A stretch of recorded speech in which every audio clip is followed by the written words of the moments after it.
Hi, welcome to Richard Gabili YouTube channel, and for today's tutorial, I will be teaching you on how to add apps and allow notifications personal focus on iPhone X. But first, kindly subscribe to this channel and don't forget to hit the subscribe button and the bell to notify you for the new updates.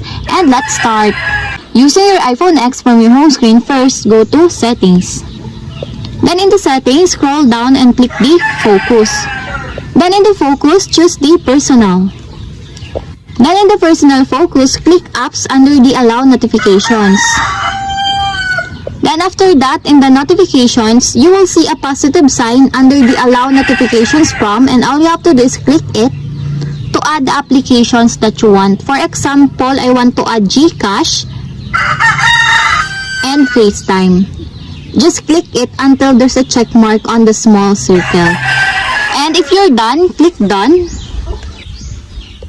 And your application is on the list. And that's it. We have successfully add apps and allow notifications personal focus on iPhone X.